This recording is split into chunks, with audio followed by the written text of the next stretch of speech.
India is pushing us in the blacklist of FATF to bankrupt us. That's when we started thinking this is something, there's some sort of an agenda going on. And then, of course, Kashmir took place on 5th August.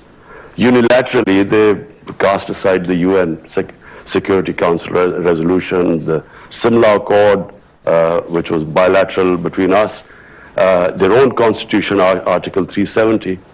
And that's when you said, I said all those things. That's when I have said that this is an agenda. This is an RSS agenda which they are following. And I'm afraid, I worry now where we are, where the two countries are. That's why before that I asked President Trump to intervene and play a role in this. Because whenever we ask for other countries, United Nations to help, India says it's a bilateral issue. When we try to talk to them, they said there's nothing to talk about.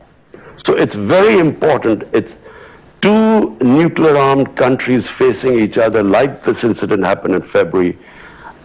I, as the Prime Minister of a country, am saying that anything can happen in such situations. You don't know what can happen.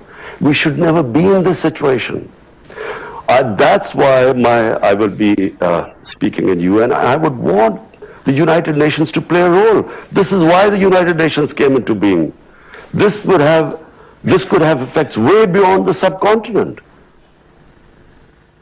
Since India's tradition, not just this government, but other governments, has been not to accept third-party mediation, it seems to me it's beholden on India and Pakistan to essentially break this dynamic, which has obviously gotten worse after what's happened in Kashmir.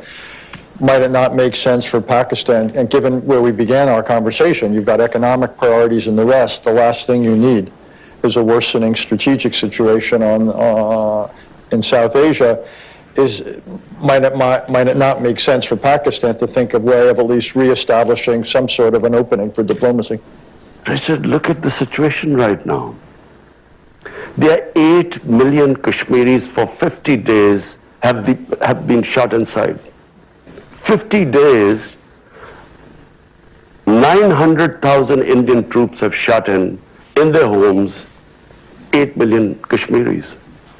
How am I going to talk about what? And unilaterally, they have reneged on international laws. This was a disputed territory, Kashmir, between Pakistan and India. The United Nations, the Security Council, had given the people of Kashmir the right of self-determination, which was never given to them. Now, how do we start talking to anyone? How can we speak to India? At least what I expect the international community to do is to ask them to lift the curfew. It's inhuman. It's violation of every humanitarian right of the people of Kashmir.